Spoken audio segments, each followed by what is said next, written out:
Today, as part of our Nomad on the Ground series, I will be looking at 5 stereotypes of Dubai. Having lived in Dubai for the last 12 years, I have been witness to some incredible growth and changes and have personally experienced the UAE's expat life. So let's have a look at 5 of the most common Dubai stereotypes. First off, everyone earns mega money. Well, of the 3 million people that call Dubai their home, only 68,000 of them are in fact millionaires, and only 202 of them are worth $100 million and over. This still leaves a large population of us, normies, to earn a normal living here. The fact that you only pay 0% tax does go a very long way, especially if you're good at budgeting and don't get sucked into the Dubai expensive lifestyle. Here in Dubai, and the Middle East in general, the money you can make tends to rely on 3 things: your nationality, what passport you are holding, and if you speak Arabic. The majority of companies prefer to hire a native English speaker or an Arabic speaker and pay them more than other nationalities.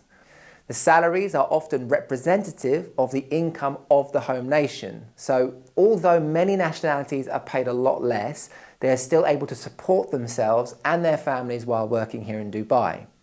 Employers are well aware of this and often pay accordingly. Second stereotype is that women are treated differently. Gone are those days in Dubai, and are all certainly improving year on year. Women get a lot of respect here and are greatly valued. Dubai has to be forward thinking in this regard because many high-level women work in top positions here.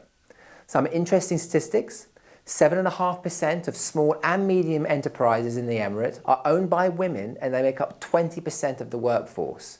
Women contribute around 20% of the country's GDP annually, and this share may increase to 25% in the coming years. Women CEOs make up 5% of all companies, pretty much in line with the 6% global average. But some of the important elements of Islam are still practiced here, and I am all for it. Women still get separate seating in government buildings, healthcare facilities, and public transport. While men, making up 69% of the population in Dubai, it is only right that women are given a little bit of space. An example of this respect was experienced by my wife recently.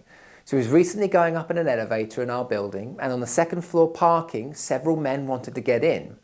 And before they did, they asked my wife if she was okay with it. She was, but I like the fact that they cared enough to ask. This approach is followed by many here, and it goes a long way to make women feel safe and appreciated. Of course, women are still expected to be respectful and cover up when they're in public places.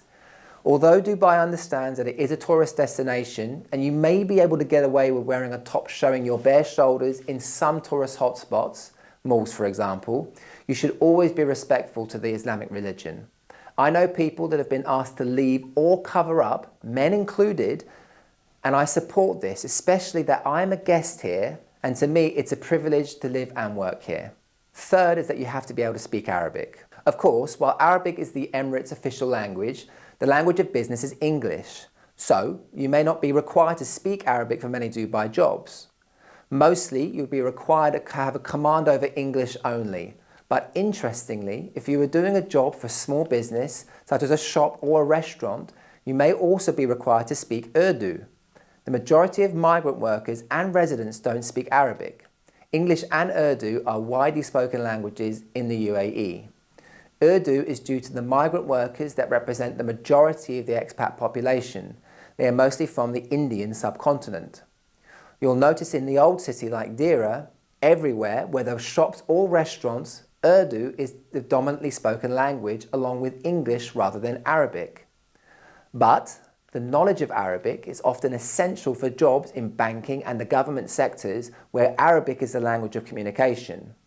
In addition, if you do speak Arabic, it'll be a massive advantage for you because you'll be able to communicate with everyone that lives here.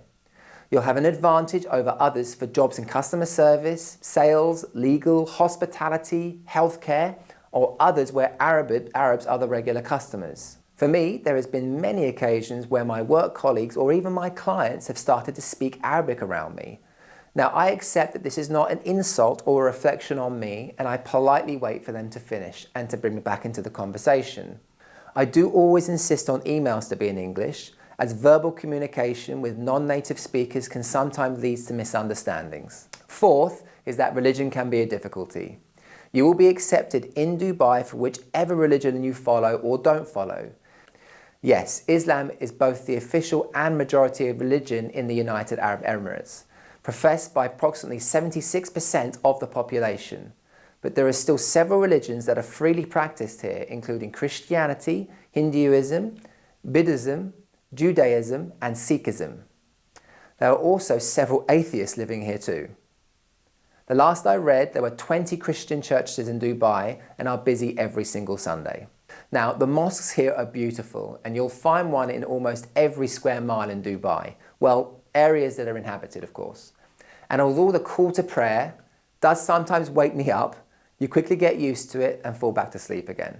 But one hint for those wanting to live here: if you are not a practicing Islam, do not recommend finding accommodation right next to a mosque. It's all right to have the chanting in the distant background, but it can be quite loud if you live right next to it. One important law in Dubai is that there is no religious prejudice or favoritism. You will be treated equally and fairly. However, if you do have a car accident, I do recommend being extra polite and pleasant with Emiratis. Shouting, acting aggressively, and swearing is completely unacceptable here, regardless of whose fault it is. So if you do have a tendency to fly off the handle, Dubai may not be the place for you. Your fifth stereotype is that everyone here drives massive four-wheel cars. Well, this is kind of true. Yes, the low price of gas is undeniably a huge factor that makes driving these beasts more affordable. But the simple reason is that Emiratis and expats alike have large families to ferry around, and it makes driving in the scorching weather far more bearable. In this part of the world, the number of children you have is a bit of a status symbol, and we need big cars to ferry them around. But even for those that don't have big families, we do still tend to drive 4x4s. For Emiratis, this is because they may take 10 to 20 major trips to the desert each year with their family. Their preference for large vehicles can be traced back to previous generations. Imagine the UAE when the idea of villages was first introduced. All of a sudden, they had schools and hospitals and roads to drive to, but many families couldn't afford multiple vehicles. They needed to choose one, and trucks could be used for both to driving the family around and, of course, to work on the farm. It's an easy choice. Thus, the initial spark in the need for larger vehicles, and as Dubai grew, this cultural necessity became a must for those that live here. Expats love hooning down the road in their massive Ford Raptors, flashing slow coaches in the fast lane. I have to admit though, driving in Dubai can be a little scary.